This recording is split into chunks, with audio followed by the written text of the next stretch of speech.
Thank you very much.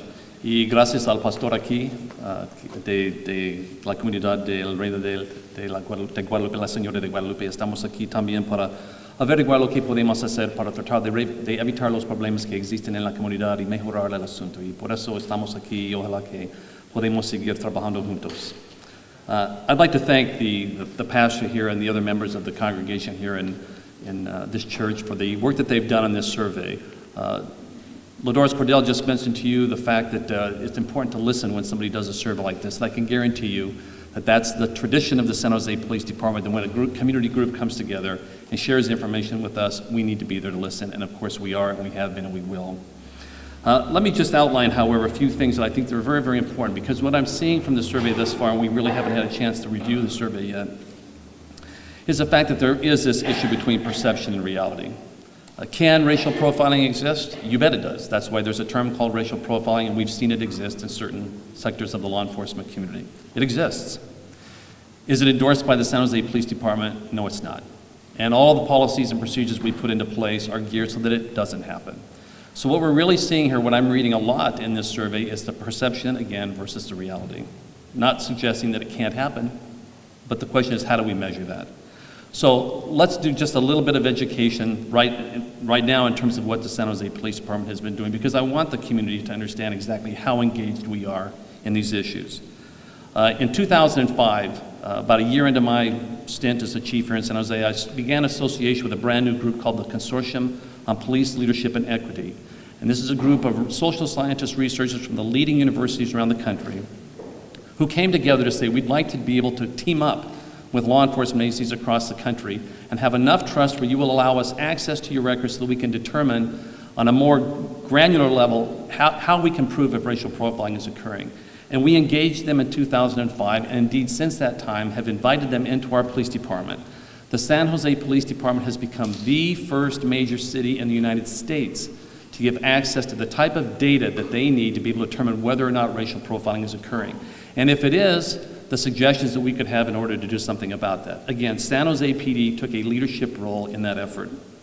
San Jose PD just a few months ago was one of only 2 police departments in the entire country that participated in a survey in which our officers were surveyed. And the question specifically dealt with how they as officers felt about some of the policies and laws were being passed in other states dealing with immigration enforcement. The results of those surveys were released 3 weeks ago in New York City. Again, of all the cities in the United States, only 2 participated in that survey. And that survey told us that the officers themselves have misgivings and concerns about immigration policy enforcement by local police departments. Again, San Jose PD taking leadership in that effort. We have been working for years with the organization called La Raza Roundtable. In my opinion, the organization has become the gold standard for how to work with the community and resolve problems.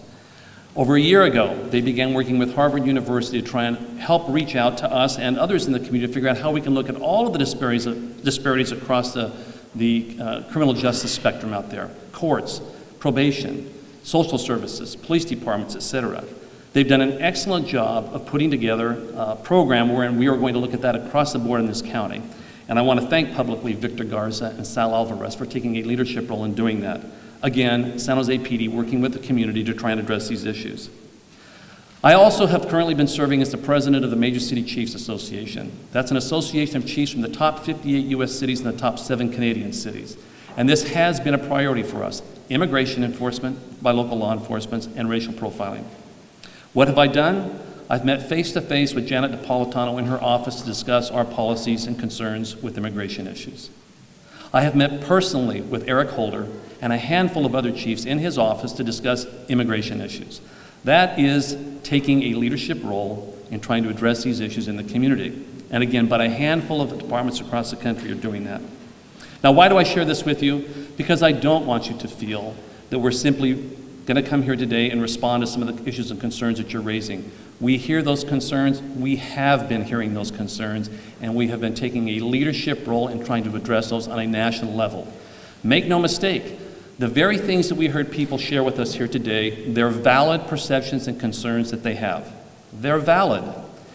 We hear those same concerns in Seattle, Sacramento, San Francisco, Oakland, Los Angeles, Phoenix, Tucson, Austin, Mesa, Dallas. This is a concern for every single chief across this country. This is not something that we're just seeing in San Jose. These are legitimate concerns being brought forward by community members, and it's a national issue. And San Jose PD is taking a national leadership role in trying to address those issues. I want you to know that, because we don't rest on our laurels in San Jose. It has become our hallmark, our trademark, our tradition to take a leadership role in these areas.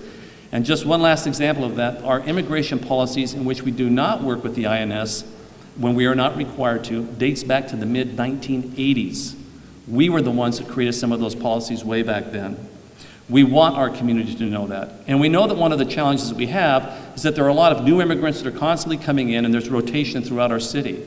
We need PACT. We need the assistance of you so that we can continue to educate the people what really are the policies here at San Jose. Also, last note, I couldn't agree more with the fact that the community wants, per your survey, to have at least 90% of them want to have better relationships with the police.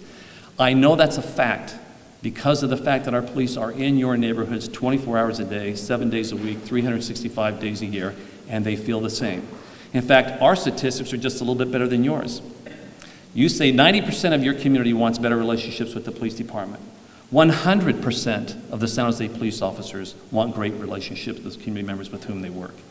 In fact, I also know that many of your community members want our officers to stay longer than just a 6-month shift change because they do know the officers already. In fact, most of the complaints that I've heard from your organization have mentioned the officers on a first-name basis. They've told me their first names. We enjoy working with Officer so-and-so so much, we want him to be able to have an opportunity to work for longer than just 6 months. So I know those relationships exist. Make no mistake about it, I hear your concerns. No matter who's sitting in the chief's chair will hear your concerns, because that has become the tradition of professionalism and the tradition of leadership on these issues at San Jose PD. And we are committed to continue that discussion. As Councilmember Liccardo said, this is not something we're going to be able to solve overnight. Every single city in the United States, major city, is dealing with these issues. But also make no mistake about it, we are committed.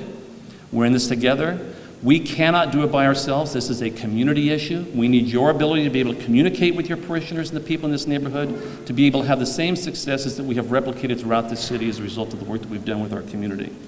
So I look forward to taking a look at the survey results in detail. I would ask that you share with us in writing some of the things that you'd like to propose as solutions that will give us some type of a benchmark to go forward.